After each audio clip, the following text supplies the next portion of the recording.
neza turashima Eh, tumeze bon turashima Imana mm, Imana ikomeje kuduha ubuzima Imana ishimwe rwose ko umeze neza, urasa neza nk'ibisanzwe. thank you Welcome. tubahaye ikaze bene data Mm. inshuti za Imana Sharon abakunzi batuganira Kandi bamaze kuba benshi. benshi Imana, cyane kominote iruzuye we're so grateful. very Turabashimiye. Mukomeze murebe, mukomeze musharinge, mukomeze musubscribinge, kandi nkuko muri kubikora mukomerezaho, mukomeze mudutere kurasa. turabakunda Eh, turabakunda bivuye ko ndibaza imitima yacu cyane hari abantu bari kutwandikira utumesaje twiza tw'ukuntu badukunda.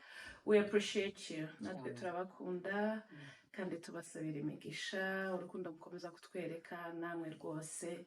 Imana ikomeze yivange mu byanyu. amen Amen. Twatangiye. uri tayari I'm ready. Topic y'uno munsi ariko hari ukuntu iri fire ikaze, hari ukuntu iri irakaze kuntera akantu. koba cyangwa excitement uri Ariko excited rwose cyangwa I think I'm excited. I'm yeah excited. Ni ibintu niyo mpamvu turi hano, niyo mpamvu twaremye iyi platform kugira ngo tujye dusangira, tujye tuganira bya bindi wenda tutapfa kuvugira. bya bindi Eh? tuvugira mu gikari Eh, tuvugira mu gikoni tuvugira mu yes. Kandi bikagira abo bifasha kuko nicyo turiho. cyane Niyo mpamvu turi hano. ni ukugirana inama ni ukungurana ibitekerezo ni uguhana ama idea ni ukuvuga bya bindi kuko bijya byose ntihabura kamwe umuntu avuga ati that's me Yeah, nibyo rwose, kandi dukomeje no gushira mu bikorwa ibyo muri kudusaba. Hari amatopic cyane muri gukomeza kudusaba mu gikari. na message Na topic y'uno munsi mwarayidusabye, muratubwira ati hari ibintu muri kubona mutapfa kuvuga, biri indani ariko barabibonye biri kutubuza, kutubangamira cyane Mm, barabibonye natwe yeah. twarabibonye Natwe ariko ibitekerezo bije ari nka bingahe turavuga ati why not yeah. iki tutabivuga Yego. bya bindi tutavuga bya bindi tutamentioninga mu buzima busanzwe ariko tubayemo duturanye nabyo tugendana nabyo tubona Isuku yo ku mubiri, ku mubiri isuku. Mm.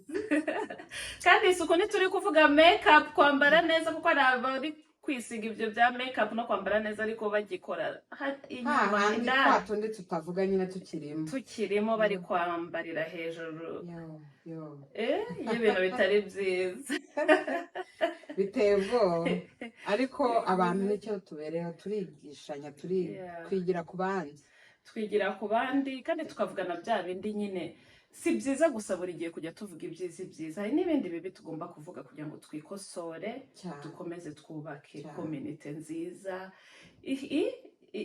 ifite ikinyabupfura, ifite ukuntu yifata kwiza, cyane yaba inyuma n'indani. indani isuku rero Okay, uribuka igihe cya corona Sharon ndibuka covid muri 2020. twarakarabye we Covid yatumye abantu batakarabaga bakaraba. uzi ko wakarabaga uzi ko bwajyaga kwira intoki zisa nkaho zabaye umweru Yeah. kuko warakarabaga wenda n'amavuta twayakoresha ariko iminota ingahe ukabura karabye Yeah. rimwe ukibagirwa gukoresha amavuta intoki zari zarakomeye Ariko hari ukuntu yaduteye, wenda n'abataragiraga iyo suku, hari ukuntu yarabakanguye yatwigishije ibintu byiza. Hari ukuntu covid yatwigishije ibintu byiza, kandi ku isuku tugiye kuvugaho, ikintu cya mbere tugiye kubanza ni ugukaraba intoki. gukaraba intoki gukaraba intoki bisubiremo ngo gukaraba intoki Gukaraba intoki. uzi ko gukaraba intoki babivuga abaganga bakabivuga abantu bakabivuga bakabisubiramo ukagera ukumva nyine ni ikintu gisanzwe ariko ugasanga hari abantu tutabikora. Hari abantu badakaraba intoki, cyane cyane muri community zacu twumva ko dukaraba ari uko tugiye kurya umutsima uri ku meza nibwo ukaraba. Wiriwe hanze umunsi wose, waramukanyije, niba ari muri church, niba ari aho wiriwe hose, wafashe imiryango, wafashe imfunguzo, wafashe abantu mu maboko, ntuzi aho bavuye, wagiye muri toilette, ariko muri ibyo byose nturi gukaraba, ukarabye gusa ari uko ibiryo bigeze ku meza, umutsima uhiye akaba ari bwo ukaraba, ariko wirirwanye za microbe zose.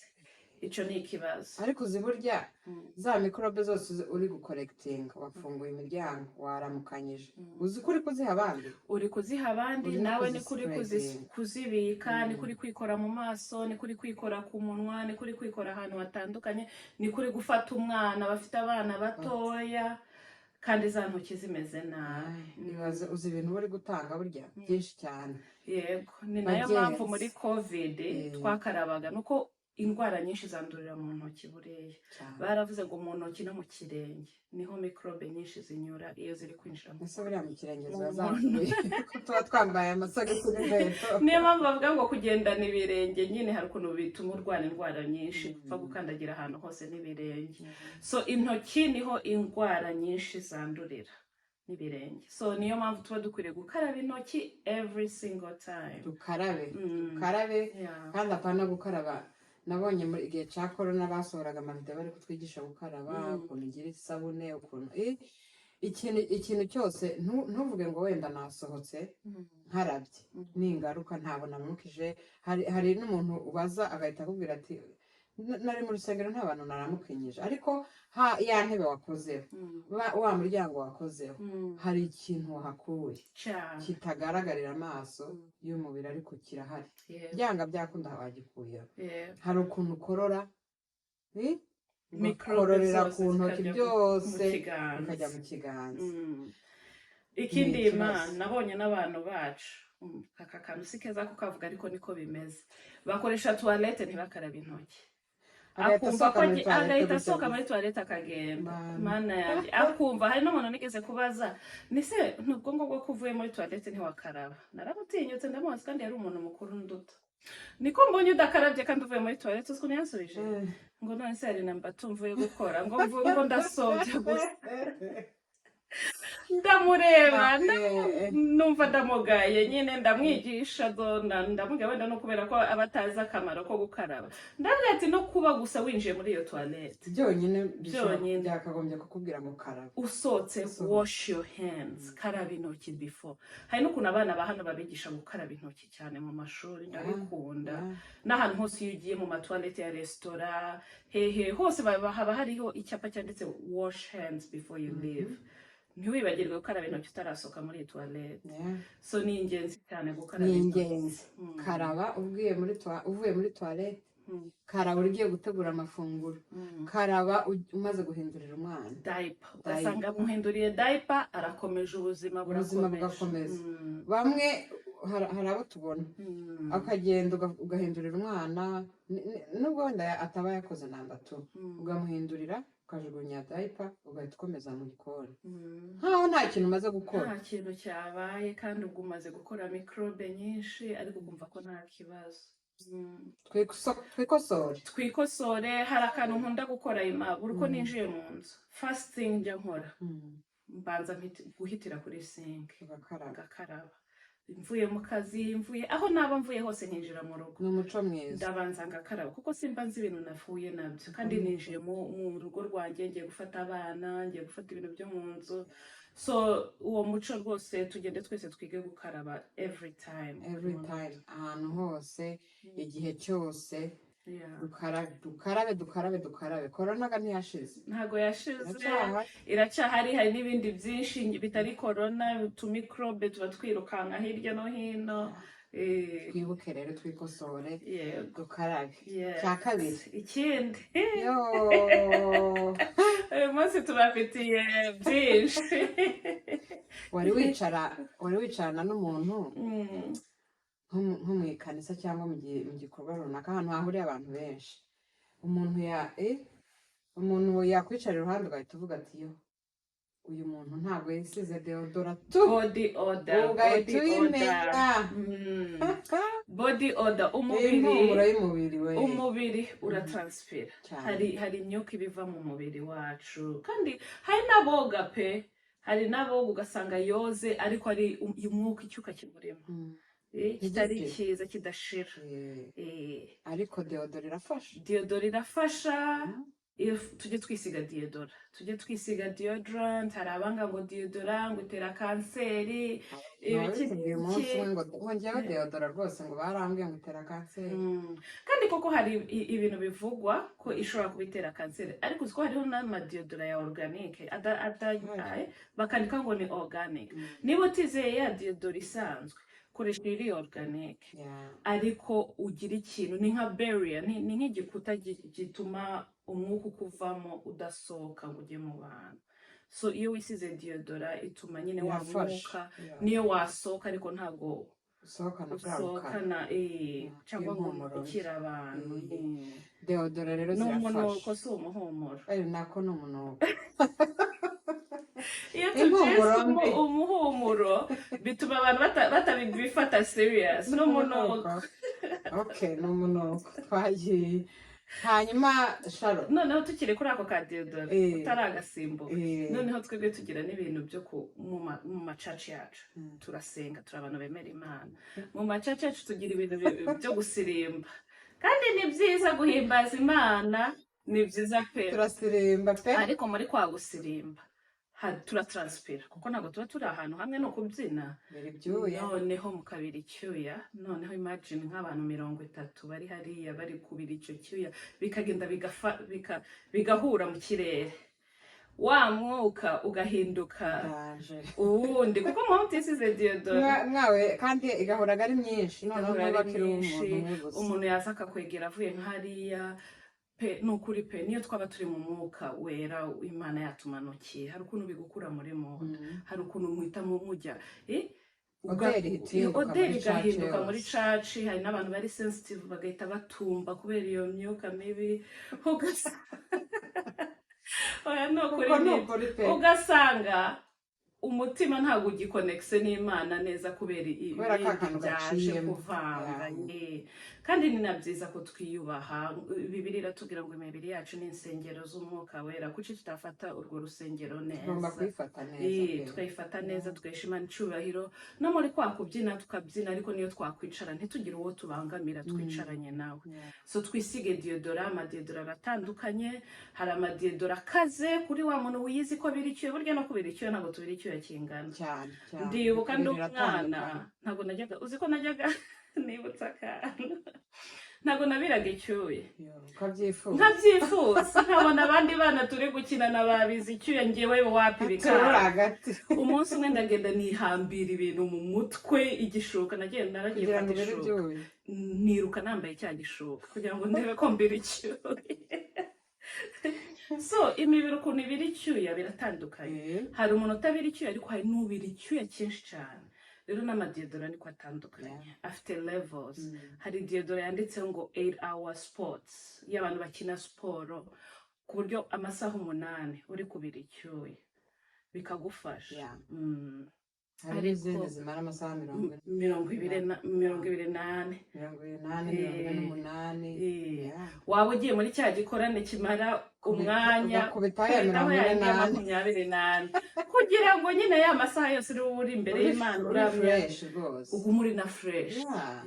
Nawe biragufasha pe, nawe biragufasha uri kumva ko uri guhumura neza mu bantu, biguha na confidence kuvuga ati nta muntu bangamira cyane. Rero za deodora tuzishakisha, ariko n'abagore n'abagabo bose, n'abasore cyane. Abasore bo ni hatari.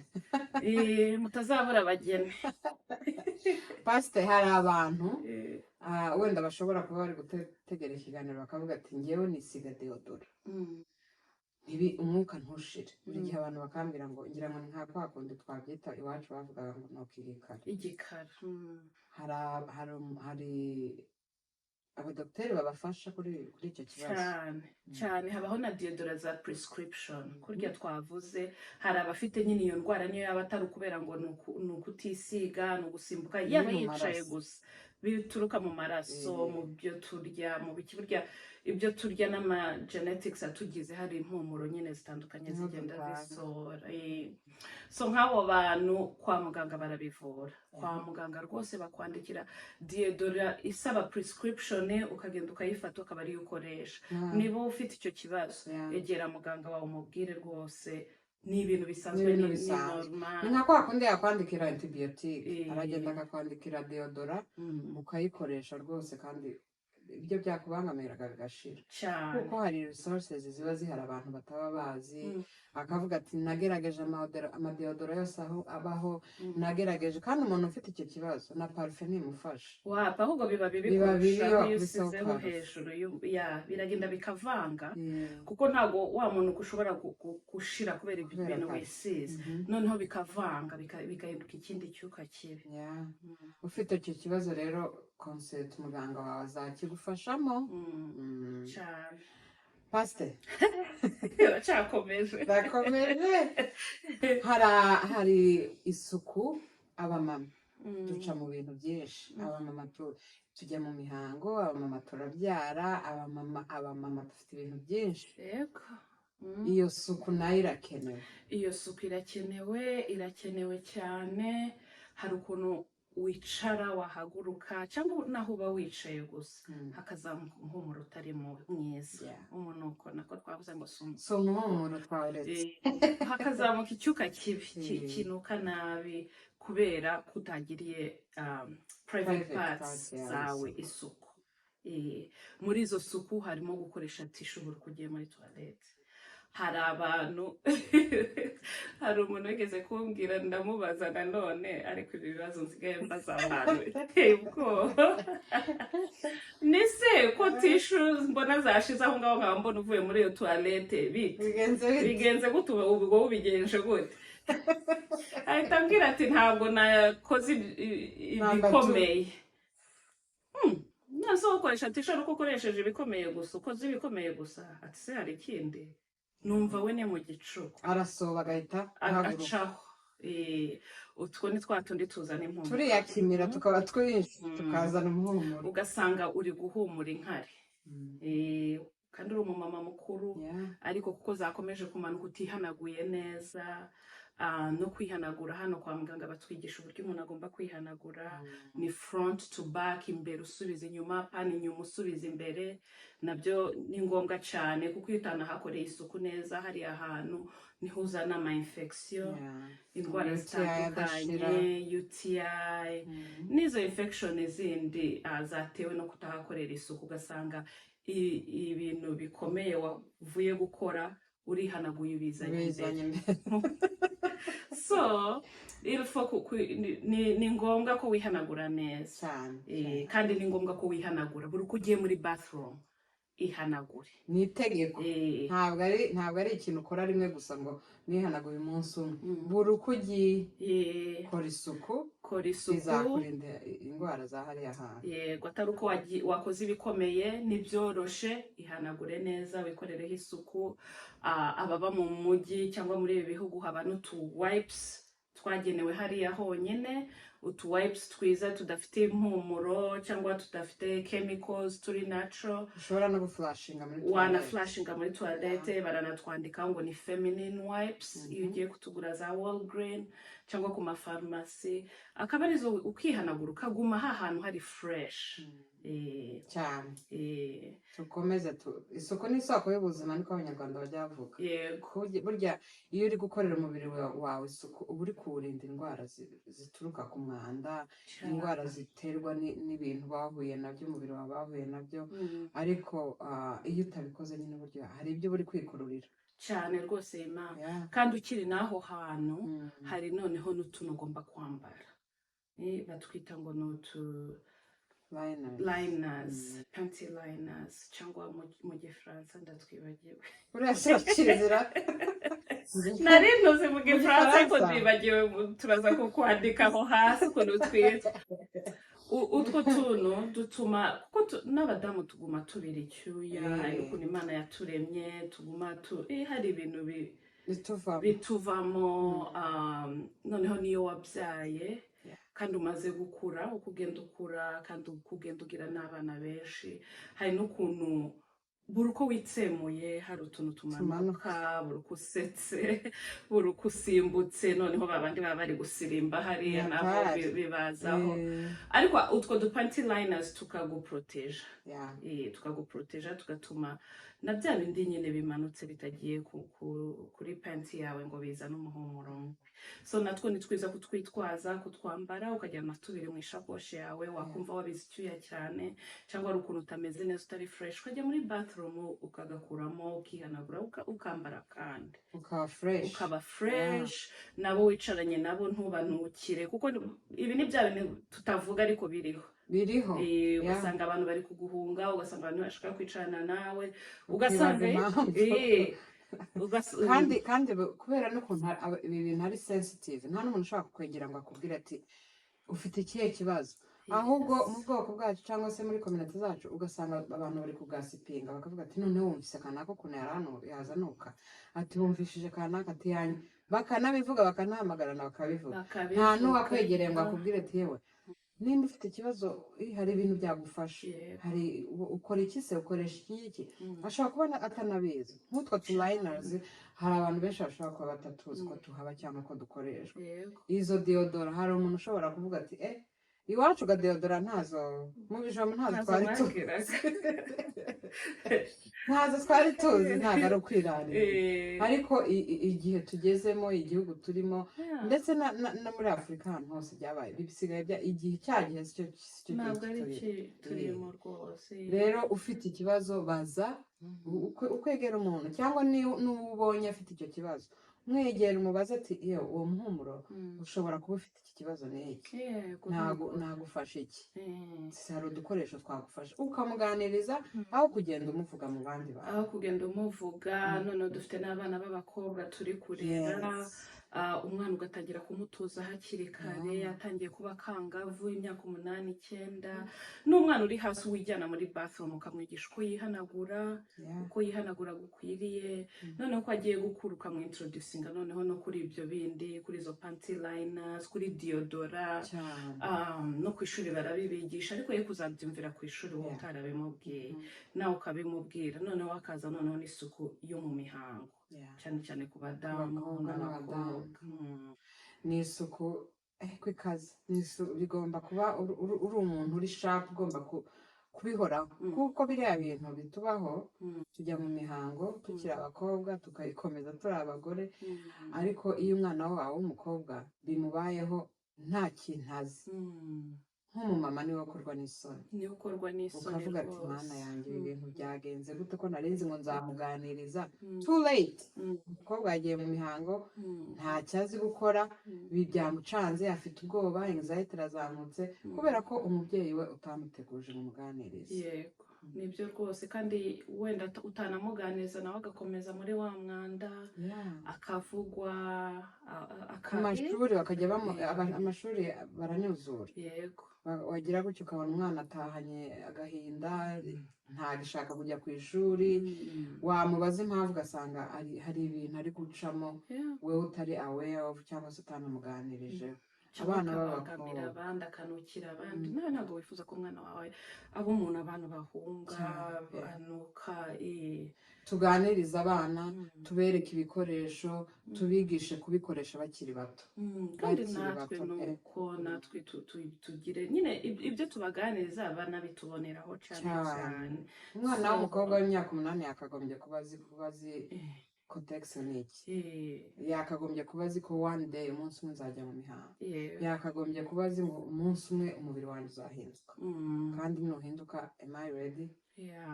So tugire iyo suku mu myanya yose, kandi twoge cyane, karabe intoki, tuniyuhagire. Hano muri Amerika ngo hari abantu batajya biyuhagira. ayiwe mana yanjye, muri wintango bajya boga rimwe mu cyumweru. Twiyuhagire, ba mama, ba papa, twoge, dukoresha amasabune, duse neza, duhumure neza, duse neza, pana kubitaho makeup umaze iminsi 5 utoga. Ibyo bintu ntabwo ari byiza. Ko ari kirekire kino kiganiro, ikindi twavuga amasogisi mu birenge, wavuze watubwiye ngo ahantu haba umwanda, mikorobe zose ziba mu biganza no mu kirenge. ariya masogisi rero yarakaze. arakaze mu kirenge haratranspira mu kirenge haba microbe so utahafashe neza naho haranuka abapapa ugasanga umupapa nibo mvuze kuko aribo bakunda kwambara inkweto zifunze ariko muri Amerika natwe kenshi mu minsi y'imbeho niyo myinshi tuba tuzambaye nkatwe tuba mu bihugu bikonje. Hari n'abakora utuzi baba bagomba kwambara inkweto zifunze kandi uhagaze umwanya ariko uri kubira icyuya bya birenge bikagenda bikanuka pe ugasanga ahantu ukuyemo inkweto abantu bari kwipfuka. Hari nubwo utazikuramo ariko ho mwicaranye kubera ukuntu ziri kunuka ukazamukira muri ya masogisi muri za nkweto. Nabyo rero tubyiteho, tugira isuku yo mu kirenge cyane. Uhindura amasogisi wambara amasogisi ameshe, ntabyo kwambara amasogisi inshuro zingawe wisubiramo aranuka. Ayo masogisi niba ufite nk'uko twavuze ngo umuntu avamo imyuka bitandukanye no mu kirenge nuko hari abatranspira cyane kurusha abandi hari n'abatranspira umwuka mubi kurusha abandi. Uziko no mu kirenge naho haba poudre hari yabigenewe wabona over the counter igufasha uwo muhumuro, hari na prescription powder ku bantu banuka mu kirenge cyane muganga guhereza. Ko kantu ni keza niba ufite mu kirenge hadahumura neza hanuka niko twavuze. Niba wambara amasogisi ameshe ariko bikanga wa muhumuro ukaba mubi, niba uhagirira isuku bigakomeza ushobora kuba ari umwuka ukurimo kuvamo.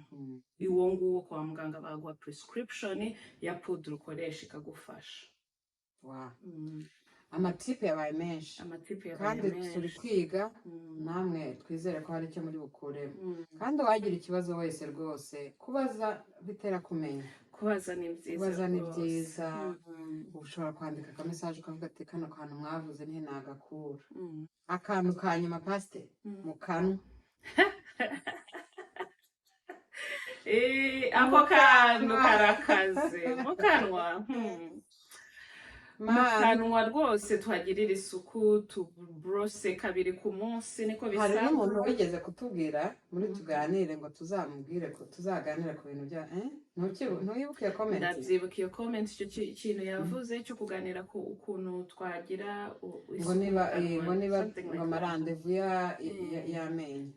Ni byiza ko natwe tugira isuku mu kanwa kacu. Burya naho haba microbe nyinshi, turarya ibintu bitandukanye, so kubrosa ni ngombwa. Noneho wamara no kubrosa ugakoresha floss, ugaflossinga, sinzi ukuntu twabyita mu Kinyarwanda, kuko ushobora no kubrosa ariko ntujyemo hagati mu menyo, ariko ya floss igendamo hagati igakuramo bya biryo.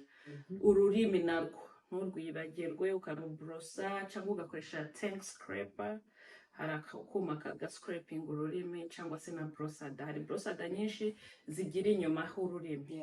Noneho wamara kubrosa ukanoza ururimi rwawe, kuko kwa kundi iyo utogeje ururimi no guflossinga nibyo bivamo wa munuko.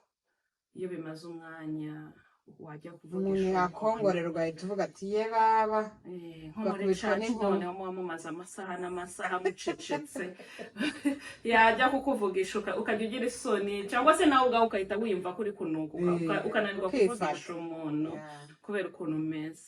Hari n'utuntu wakomeza gufresheninga mu kanwa, kuko aribwo tugenda tukirirwa hanze ntiduhite tukorosa, ariko hari utuminti twaba uduspray cyangwa utuntu urya tumeze nk'utubomba ariko tutari secrete, dutuma mu kanwa haguma hari fresh.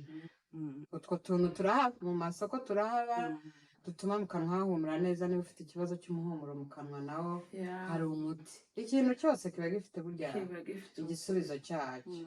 Hari abantu bashaka kuvuga ati ndabrosa ariko still umwuka wanjye usohoka bari mubi cyane, n'abandi bakabimbwira, cyangwa kwa kundi twavuze ntibabikubwira ariko bakubona bakajya bihisha. Rero hari igisubizo cyabyo. Ujye no ku mudentist, ushobora gusanga ari indwara y'amenyo yaboze, cavities, ibintu nk'ibyo ufite bituma ugira uwo muhumuro mubi. So ni na ngombwa ko urabona nk'ukuntu abana bacu tubagira ku badentist cyane buri mezi 6, deep clean isanzwe, natwe biba ari ngombwa ko tubikora. So niba ufite insurance, why not? Yeah. nawe gira ayo appointment ahubwo ukuntu twebwe tureka tugategereza rya ryinyo ryaboze rikakurya Karara yakuraza wicaye. ijoro ukabyuka ujya ku mudentist ariko siko biba bikwiriye Hari ukuntu abantu b'iwacu bakunda kuvuga, amaze kubyumvana abantu batari bake, ngo abazungu ba hano ngo batwicira amenyo, ngo kujya kwa muganga ya 6 months, hajya ni 6 months, 6 months, ngo barayaharura, ngo bakoresha ibyuma byinshi ngo amenyo bakayangiza. Buriya nibyo ibyo ntabwo byemera, ntabwo nanjye byemera kuko niko biba bikwiriye. Tuba dukwiriye kugenda bakakoza mu kanwa. Reba nawe isahani waba uriraho buri munsi ukongera ejo ukayiriraho utayogeje, ejo bundi mwaka imyaka 2 3 ukajya ujya kuri sink gusa ntushiremo agasabune n'ibiki, ntukube ukunyuguza gusa n'utuzi dukonje cyangwa isafuriya utekera. Ubwo se byaba bimeze gute nyuma y'umwaka? Ni nako n'amenyo yacu ameze, bya bintu binyura mu isahani no mu isafuriya nibyo binyura mu menyo yacu no mu menyo. Kuki se yo tutayagirira isuku ngo tugende banayakube nyine bajye mu ndani baharure, biturinda za ndwara nyine zose. Kandi twabonye ko n'indwara zikomeye zishobora guterwa n'amenyo ataritaweho, nk'umutima. Umutima ushobora kutita ku menyo yawe ushobora kugutera indwara y'umutima cyane. Ibyo bintu hari indwara dushobora kwirinda ariko tutajya twirinda cyane rwose. kandi ubu ngubu tukanagirisha umutima niyo ndwara ya mbere iri kwica abagore cyane. b'abirabura bari noneho rero kwicwa buriya n'umutima. baba bari hejuru kurusha abandi. So isuku ni ingenzi impande zose. Isuku ni isoko y'ubuzima, ni isoko y'ubuzima. Nimba ushaka kubaho ubuzima burambye bwiza butabangamira abandi, ugasanga ntubangamiye mugenzi wawe mwashakanye, umugore ntabangamira umugabo ntabangamira umugore kubera ikintu cy'isuku. Sibyo se? Nibyo rwose. Ugasanga nyine nk'abo basharinga noneho n'igitanda umugore n'umugabo, mukagira iyo suku ku buryo no muri cya gitanda atareba hirya kubera umunuko uri kukuvaho. Tugire isuku, abamama abapapa abana bacu tugire isuku, n'isoko y'ubuzima. Twakomeje kubisubiramo cyane rwose. Ahasigaye ubutaha tuzavuga ku isuku yo mu nzu, isuku yo mu nzu, isuku yo mu bitanda, mu gitanda, mu byumba, mu gikoni tuzabivuga. Kuko hari abantu babidusabye nabyo, hari abantu ubona hanze bubahirije ibyo byose ariko wagera mu nzu ntibiheshe Imana icubahiro. tuvuga ati inzu ntabwo ikubereye, ntabwo ubereye ukuntu usa, inyuma wambaye ubereye kuba muri iyi nzu. Kandi bakakuvuga hanze, ntihagire ukuvuga no kukwegera ngo akubwire. Ariko tuganire nicyo twaje kuvuga bya bindi muvugira mu gikari, kubishyira hanze tukabikemura. Kandi tukabikemura atari ukubivuga gusa cyane. Kandi natwe tuba turi kwigiraho cyane. Si uko twebwe turi perfect, ariko kwa kundi tuba tubwira abari kudukurikirana, natwe tuba turi kwibwira kugira ngo twese twubake sosiyete nziza, twubake sosiyete irangwa n'isuku, twubake ingo zirangwa n'isuku, twubake imiryango irangwa n'isuku. Kuko iyo ufite isuku n'abandi barakubaha. Hanyuma mwakoze kudukurikira, Imana ibahe umugisha. Utarakora subscribe ukora aho hasi, mu sharing ibiganiro byacu, tuzakomeza tugaruke. Mwakoze kudukurikira, Imana ibarinde. Bye. Ciao.